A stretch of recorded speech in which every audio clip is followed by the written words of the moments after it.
What's up, everybody? Welcome back to the Shawn Tiberio Show, coming to you with a special episode here today. Just ended and wrapped up probably, I don't want to say one of the hardest challenges that I've ever done. However, with a caveat, it was definitely one of the longest as far as number of days that I was going through this. Longest challenge that I've ever put myself through. So I decided to come in, just ended, 75 hard challenge. Some of you guys know what it is, some of you don't. Put out by Andy Frisella. I'm going to break down what it is here in a second, but I felt like I just got done with this thing, feeling really good. Wanted to give a recap of, more importantly, what did I take away from it? What was so great for me, and what was some of the reasons why I did it, but then also tie that back to some of the big ahas that I've seen, not just in myself through that 75 days, but how it impacted into our business, how it impacted into relationship, how it even impacted into the members of my Lion Pride over in our Lion's Den mastermind, which is really where it all started. It's kind of what started this decision to do it, was for something for us to do in the mastermind, kind of have a challenge. So cool thing is, even while I'm sitting here recording it, even though it's ended, gallon of water a day, still got the jug sitting right here with me, pounding through. I even got up this morning and like clockwork went out and got my first workout in this morning. So let's go ahead and dive right in and talk about what the heck is the 75 hard challenge. In case you haven't heard about it, obviously you can go and just go to Google and type in 75 hard. You're going to find a bunch of stuff. Andy Frisella, awesome business mentor, business coach, killer podcast out there. Andy is the designer of the 75 hard challenge. And I know Andy's got his, he talks about this a lot on his podcast, but he's got his reasons for why he created it and what the purpose was around it as far as his vision on it. And I aligned with a lot of that. And I got actually a lot of that out of the challenge. However, 75 hard for me was actually slightly different too. What I took from the challenge. See, I came into the challenge with the mindset already kind of really built. And at the end of the day, 75 hard, it's hard. Right. So when I say it's not that difficult, don't get me wrong. It's hard. It's hard to stay committed for 75 days, let alone it's hard to kind of plan and balance and have all of these things, because it's really just a list of tasks that you got to get done. So what is 75 hard? What were the elements of it? It started with, just like I just showed you here, the gallon of water right here, right? Had to slam a gallon of water a day, every single day for 75 straight days. Yes, peed like crazy at the start of this thing. It was like every 10 minutes I felt like I had to run to the bathroom, but believe it or not, body got incredibly used to it. Was able to kind of push right through that. So it's a gallon of water a day. It's 2 workouts a day. Each workout has to be 45 minutes a piece. You can't combine them. They had to be some time between. There was no set time. It wasn't like you got to do a workout and wait X number of hours. It was just you had to do 2 45-minute workouts in there. Walking could be considered a workout. Running could be considered a workout. Swimming, biking, right? Weightlifting, hiking. There was so many things that I did throughout the course of it, which I'll talk about. One of the big things that I took away from it here in a second. But the big catch on the workouts was one of them must be outdoors. Now I'm gonna be full disclosure here, and I kind of cheated on that side. I did cheat a little bit. Not cheated as in never did a workout outside. I live in Southern California. The outside workout piece of this, Southern California, spring, early part of summer, we got started on this, whatever it was, back in early April, May, June, and we're about to hit July here now as the 75 days wraps down. Whether I'm indoors, outdoors, it really doesn't matter to me being out here. So that's why I call it a cheat thing. It's not like I had to deal with the rain or sleet or snow. I know some friends that have gone through this in the Midwest in the middle of the winter, and one of their workouts a day, they're, like my old days of triathlon training, they're outside running in the snow, or they're outside trying to get a workout in, and it's, downpouring rain for 3 straight days. I 100% agree. And if I ever had the chance to sit and talk with Andy, I think I'd tell him you need to make a caveat to that. Like people that live like myself in very good weather systems all year round might need to add something to it to bring that challenge piece to it. So again, kind of cheated because of where I live.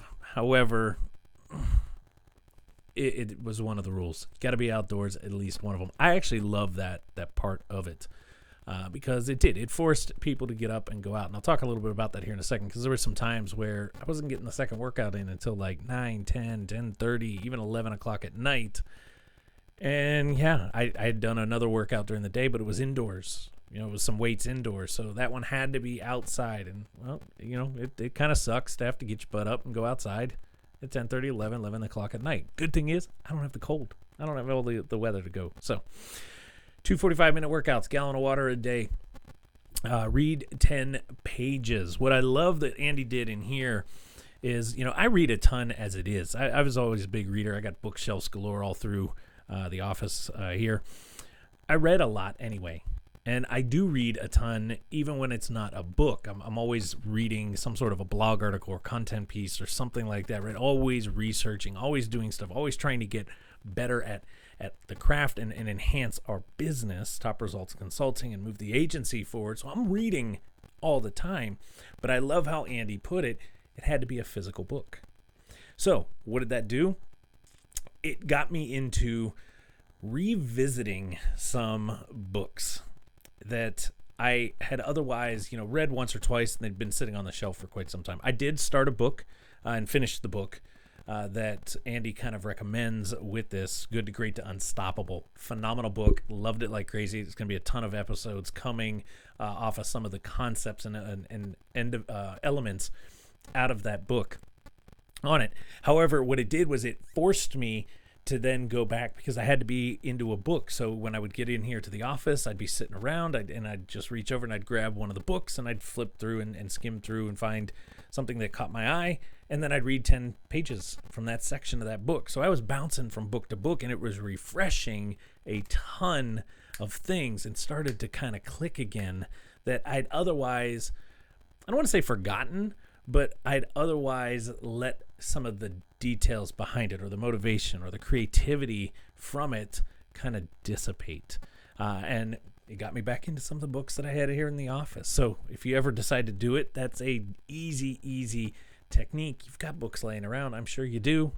Grab some of them. I even went back into my own book, Fortifying Your Mind, right here. And I was reading some of the pages that I wrote in there to see if when I get ready to start the next batch of print, do I want to do a rendition to this? And then I was getting some things and using my own book for some of our mastermind stuff. So I'd read some of those pages before I was going to talk to the team and to the crew about that stuff. So 10 pages, even though I read a lot, it was really good. And I love that element of it, getting back into the physical book piece of things. Because I'd been kind of tuned into or kind of gotten away from the physical book element so much. And I was doing a lot of audio books. I listen to those when I run or whatever. I have one on in the background when I'm here at the office, that kind of stuff. Long drives, I just throw an audio book in. And those are great. Don't get me wrong. They're great. But there was something just about having the book in the hand and taking notes and turning pages over. And it just kind of made you remember like, this is the tangible aspect of knowledge, right? So 45 minutes, one indoor or outdoor. The other one has to be outdoor if it's indoor, right? So the 2 45-minute workouts, gallon of water a day, read 10 pages, follow a diet. I love that he didn't force a diet in there. There's no, right? It allowed you to kind of think about your own self and what was going to be best for you. So really following a diet that made sense. So for me, something I've been doing a lot of lately is working in some of the intermittent fasting elements of things. And the bulk of the time through the challenge, that was really kind of my focus, was really watching portion controls and when I was eating and what time frames and when I wasn't eating, and allowing my body to really absorb and use the stuff that I was putting in and not just keep forcing a bunch of junk into it. I laid off the sweets like crazy through this whole thing, which I'm not a big sweet tooth anyway. But there was a number of times my girlfriend wanted to go for donuts. Donuts is like her jam. She loves them. She wanted to grab a donut. I didn't do it. She wanted to go get something else, whatever. I didn't do it, kind of thing. And I never really had the craving for it, which was awesome on there.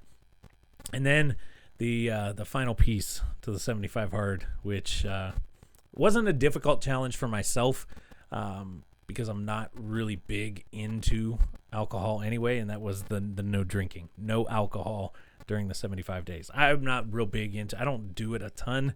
However, there were a number of times, probably 6, 7, 8 times throughout the 75 days that I was in an environment that I probably would have had a drink or 2 or 3 if I wasn't on the challenge. So although I don't drink a ton, being on this challenge and being at, family functions where everybody else is hanging out, having a drink or 2, I normally would have had one with the fam or something like that, or out on a canyon weekend, sitting around the campfire at the end of the night after a long day in the canyon. There's nothing more refreshing than just kicking back and relaxing out in the middle of the wilderness and having a nice refreshing drink, and couldn't do it, right? So there were those challenges that had to kind of push past, and it was very, very eye-opening to just how quick the desire for that went away. And it really didn't bother me. As a matter of fact, there was one time I woke up in the morning and said, dang, this is nice, right? Because normally the night before, with everybody, the fire, everything, I probably would have thrown a couple back. I would have woke up a little sluggish the next day and probably not really feeling it like crazy. But because I didn't have any drinks, well, guess what? I felt like $1 million getting rolling in the day, and everybody else was kind of feeling that sluggish end of things. So really, really eye-opening in there. Now, there's some other things you got to do. You got to take a progress picture every day. You got to kind of track yourself, follow yourself through this app, make sure you close things out, this type of stuff to really track the progress on it. One other thing that I challenged myself to do, I didn't end up doing it every single day. I added this on my own self. I didn't do it every single day, but I did it probably 85% of the time. I sat down and journaled something about the day. I really was conscious of the ahas. And some of the times that I didn't journal it, I did some different videos, live videos into our Lions Den Mastermind group where I was updating people along the way, day 20, day 30, day 50, these type of things as to how I felt, what was going on, and some of the big eye-openers. I'm going to talk about some of those highlights here today on this episode, but that is what the 75 Hard Challenge is. I can tell you right now, it is a lot more mental at the very onset than it is physical. Sure, your body's going to be tired, right? You're working out that much. It's going to get tiring, and the body's going to start to kind of feel the strain, because there is no off day. There's no cheat day. There's no, this only happens for 6 days out of the week, and then you take a rest day, and you follow that schedule for X number of weeks to then have 75 days of on. No, it's 75 days straight. Just 75 days straight. Doesn't matter what's going on. Make it happen. And that was one of the big ahas that I took out of this, was so early on into the process, needing to schedule things, needing to really be mindful. My business partner, Roger, talks about this. He did a live video over on his Facebook page yesterday when he got completed with the challenge. He actually failed day 1 because of it. And I could see how easy it would be early on. Now, granted, I came in, I'm already kind of a very regimented mindset style individual. I have things planned. I operate from a calendar. If the calendar doesn't have it on it, it's just not going to happen unless it gets remembered and there's opening. Right? If I remember something and I don't have anything going on, then cool, it'll get in. But if it's important, it better get its way on that calendar. So I had to be very, very mindful early on really scheduling things out, blocking time, making sure that calendars were updated so that clients, different things happening in the business, calls, this type of stuff, was only getting booked during certain times, because I knew I needed these other times to get the 2 different workouts in, to get the reading in, to get some of the other stuff in, right? all of that. The other big one was, from a planning standpoint, was this bad boy right here. This sucker right here. This is why I went and got this big old jug, so that it can stare me in the face, and it had to be empty by the end of the day. But I can tell you right now, there was a number of times that I'd be sitting here at the office and realize, kind of like today, I'm not near the level down that I should be, and I'm recording this at 3 o'clock in the afternoon. I'm still going to get it in, but I noticed this early on, like, don't do that too many days in a row, because, the nights become really short because you're up nonstop peeing like crazy, because I just chugged a gallon of water like 4 or 5 hours before having to go to sleep. So being very mindful of planning. Now, how did that translate over to the business side? Or how did that translate over even into my role here in the business, from a sales and kind of the head of sales and marketing on our business? Planning. Planning is the key, right? We've got to get consistent with planning our schedule of events from a marketing standpoint, planning our sales calls, planning and prepping and being ready for those opportunities. And 75 Hard was the same thing. You had to wake up every day and be planned and prepared to attack the day and win it and get it all in, or you quickly would fail. And I'm telling you, by like day 5, 6, 7, I was already starting to feel that effect. There was a couple days early on in the first week and a half, almost 2 weeks, that it was close. It was a close call. There was a couple times where it was like, oh crap, I completely forgot about this. I got to get that in, like right now. And it just came down to, I didn't plan it. I didn't look at the schedule and say, all right, this and this and this can get in during this time. I got to get this over here, so on and so forth. So planning was a huge, huge piece from the rip and getting it in there. Once I got it planned, super easy. It was just a streamline effect, which leads me to the second big aha that I took away from all of this. And that was that how quickly a habit can get set in place was from the planning, right? As soon as I planned, as soon as I got that stuff in, boom, habit almost was created immediately, and things can move like clockwork. However, I noticed really fast how quickly a habit can get kind of broken apart, or kind of fall out of habit status if you don't pay attention on top of that, right? Because it does. Through planning, it became almost like clockwork. It just kind of naturally happened. However, all it took was one slight thing out of place. A meeting that snuck its way in. A meeting that went a little long. Something happening at home in the personal life, right? You know, accidents happen, things happen, whatever the case. Last second things pop up. Deanna wants to go do something else instead of what I thought we were going to have planned, or I wanted to make a change that wasn't already. All it takes, one slight little thing coming out of the cog, being different, and all of a sudden that habit, the habitual action ended. And before you know it, it was like a whirlwind of stuff. And I got it in, made it happen, but that was a challenge to myself that was unnecessary. Why? Because it just lacked, it showed me that I lacked the awareness. I lacked the due diligence. I lacked the clarity in myself at that moment. And that translated huge over the last 75 days into business. Really being dialed in, not just into the schedule and the plan and making sure things were kind of happening like clockwork, but being very mindful and aware of the pieces that were jeopardizing that, or causing some friction, or threatening. They never even got to that point, but they were threatening to interfere. And when that happened, habitual action for the good, right? Good habitual action got thrown off course.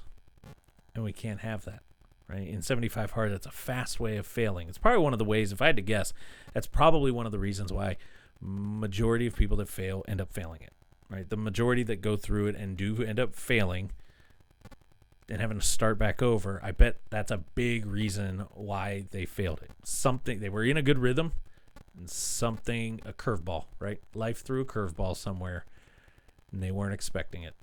And it threw them off course, and they just couldn't get themselves, kind of get back onto course, and they dropped off. Now, the third real big one on kind of my aha through all of this, and it was actually something I never even expected to have happen, and that was the massive amount of energy boost, not just in myself, but in the business. Partially because my business partner, Roger, and I went through it together, right? He's part of my Lion's Den mastermind. He was in this challenge. I'm in this challenge. We had this. And even though we weren't communicating so much around the challenge and what was going on with the challenge individually to each of every single day, I saw an energy switch between him and I towards the business, and it fed right into it. And I watched that same exact energy switch happen with our team. And because of that big energy switch, it kept fueling me. I'm sure it did the same to Roger, but it kept fueling me to keep going, to push more, to do more, right? To stay on top of it, to become so committed. I already kind of was I was so in on this. It was going to take a lot to get me to fail, to get me not to get to the end of 75 days. But I also was very realistic and knew that something along the way could happen. Hell, I could get an injury, right? There's so many things that could go. I could get sick. I actually started this challenge after finding out I had COVID. But thankfully, COVID didn't hit me as hard, and I was able to keep persevering and push through. But could that have been different? Absolutely, right?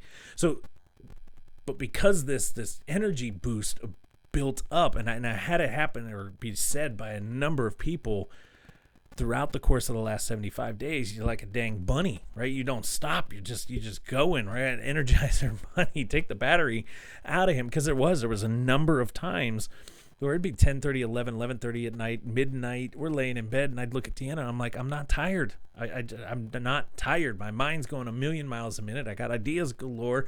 I'm so zoned in on what we've got going on that I can't go to sleep right now. And you can't say that it was a bunch of sugar or all this other stuff, because all that stuff was being cut out. It was just pure, my body had adapted. My mind had adapted to this new way, this new structure, this new format, and it was feeding on it like crazy. It fed on the energy that it was pulling back from the others that were gaining energy simply because of what they were seeing themselves and what myself and my business partner were putting out. That was a huge, huge shift, and it's something that is not stopping, right? It's not stopping at all. I woke up today just as energized as, my first day coming out of quote unquote 75 hard, right? Getting back to normal life. I can do what I want, eat what I want. If I want to go have a bunch of ice cream tonight and shove my face full of nothing but junk, I can go do it. Technically, I'm not on the challenge anymore. It's not going to cause me to fail. However, I woke up today with all this energy and still just naturally, boom, outside, go for another 45 minutes this morning, do some stuff, was listening to some things while I was doing that. I got here to the office. I grabbed one of the books. I started diving into it a second on a few things. I've been watching a couple other things. I've been doing this. I've been doing that, right? Sitting here still going hard on the water, even though today's the first day out of it, and I don't have to drink all that water anymore. But you know what? These are the pieces that are so glued in. They're not even just a habit anymore. It's a way of life. That has been one of the biggest ahas out of this whole thing. And the final one that I'm going to talk about here, it was kind of my big takeaway from 75 Hard.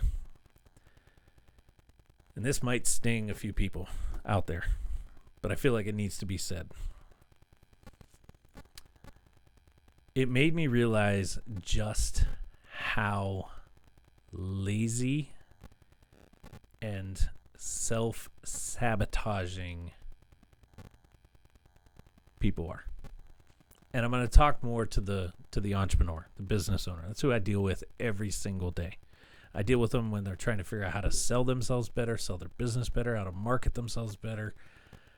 I've dealt with it with our Unleash Your Inner Lion program, with our Lions Den Mastermind. 75 Hard made me see just how quickly people give up on themselves, or just how quickly people give in to the temptations around themselves. There's a number of individuals that got started on the 75 Hard Challenge with myself, Roger. We got 2 others that are still going strong. They're on like 73 days. They started a couple days late. They're going to be getting close to finishing up in the next 2 or 3 days here. They should be good. They should make it, right? Barring any crazy things. They're committed. They're in it. But I watch so many in my own group get started and give up. Whether that was they gave up on themselves, they just gave up on the thing. I watched a handful of them not even get started because they didn't think they had it in them to even do it. Not to even give it a try and get going. And then I saw it in so many people when I just talked about it. People that said, oh, keep doing it. Keep doing it. It gives me motivation to maybe try it someday. Why aren't you doing it now? Why aren't you starting now? Others would be like, oh, yeah, that's kind of cool. And then I start talking about what are the tasks. And as soon as I say something like no alcohol for 70, oh, no, Shawn. Woohoo. Can't do that. Why? It's 75 days. I didn't say no alcohol for the rest of your life. I didn't say do 2 45-minute workouts for the rest of your life. I didn't say read 10 pages of a book every single day for the rest of your life. I said do it for 75 days. And I was getting resistance. I was seeing people cringe around it. I was watching people just quit on themselves before they even got started. And all of these individuals are predominantly entrepreneurs. And then I look directly at their business. And it is a self-reflection on why their business, why their professional career, why what they want to achieve is not being achieved. And it simply comes back to they're self-sabotaging it on their own. And I never expected a 75-day challenge to put the light around something that powerful. Now, I hear this all the time from our business owners that I work with. I'm trying to talk to them and help them better understand how to sell better, how to close better, how to align their marketing and sales together. And I get resistance. Yeah, that doesn't make sense. I can't do that. That's not me. Blah, blah, blah, blah. I don't do that. You know, I'm not comfortable with that. I can't get in front of somebody. I can't do this. I don't like getting on Zoom. I don't like talking. Blah, blah, blah, blah, blah, blah, blah. I've heard those before. But the fact that I saw people using those same excuses on why they couldn't even give a challenge a try. Or why when the first wall of resistance that hit them in the challenge, they gave up. Not gave up and started, or not failed and restarted. That's commendable, in my opinion. Fail. I love failure. Fail. You learn what not to do. But get back up and start again. Not fail and then just give it up. Not fail and make an excuse like, well, nope, that didn't work. Tried it. Not for me. That's okay. I'll keep doing this and this, but I'm not going to do all the other stuff. Why? Why?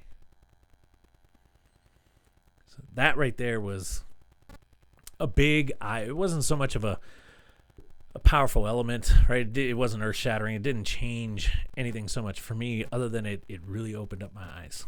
It really opened up my eyes for why the 1% of people that actually succeed, why it is that they succeed.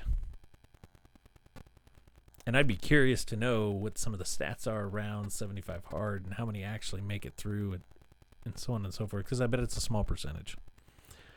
I bet it's a small percentage of people that actually can commit to it and do it and get there. And like I said, that might sting. But I'm so glad that we we went through and did this, because when I talk about unleashing your inner lion, when I talk about letting the lion out, when I talk about being the lion, the king of your kingdom, the ruler of your life, the ruler of your business, the ruler of the decisions that you are going to make, this challenge was almost a direct reflection of what it takes to be a true lion.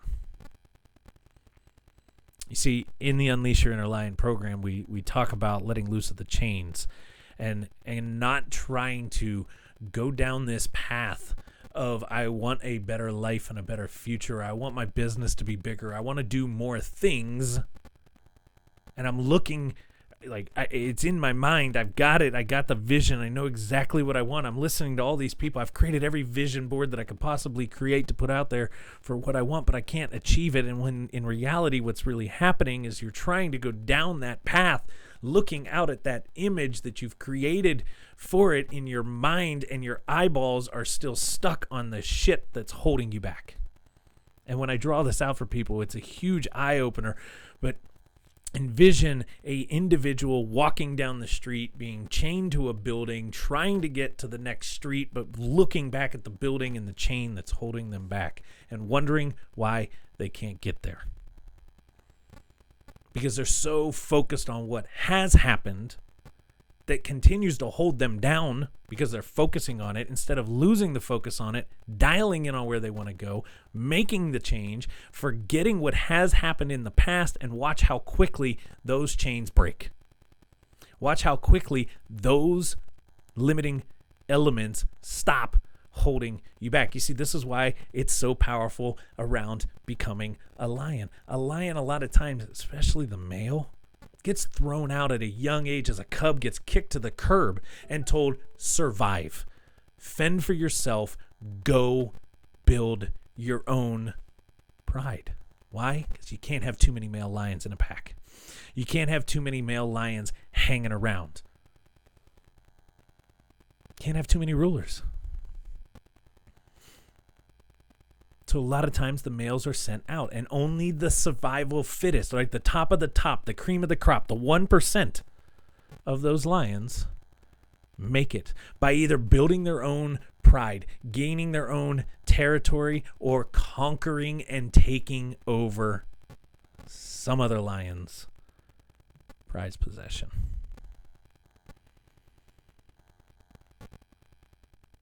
That's 75 hard. That's 75 hard to me.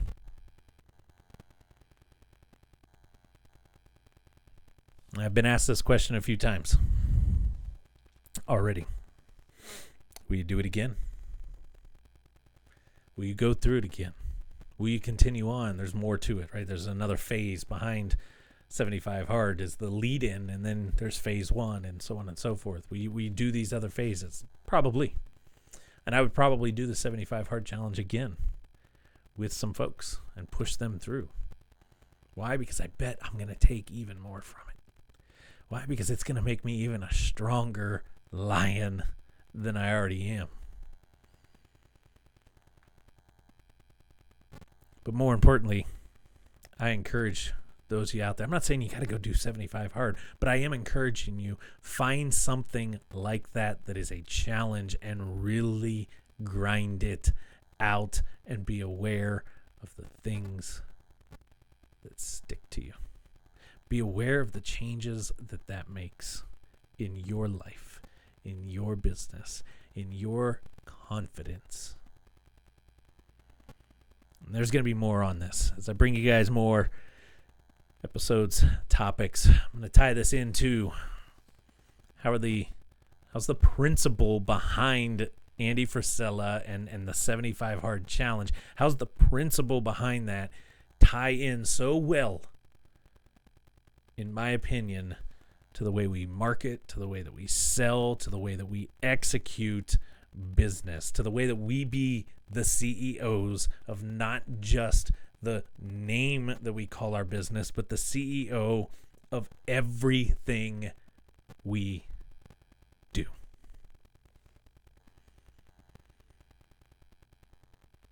I wish you guys all the best. I hope you enjoy. If you're listening to this relatively early into the airing of it. We are just before the 4th of July here in 2021. Things are a lot more open. Things are kind of coming out of it, out of this shutdown crap that we've all been dealing with. Get out there, enjoy, celebrate the independence, celebrate our freedom, celebrate your freedom to choose, and more importantly, choose your next move. Choose the move that's going to take you to the next level. If you guys got an episode you'd love to hear over here on the Shawn Tiberio Show, don't hesitate. Shoot me a message out there on Instagram at Shawn Tiberio. Hit me up. Let me know. We'll get the episode together. If you want to jump on and hash something out or talk about something together, let's do it. Let's get on a show together. Just let me know. Hit me up. Head over to at Shawn Tiberio on Instagram. ShawnTiberio.com. Number of different ways to get in touch with me out there. But more importantly, as I tell you guys all the time, and I mean it from the bottom of my heart, here's to your success.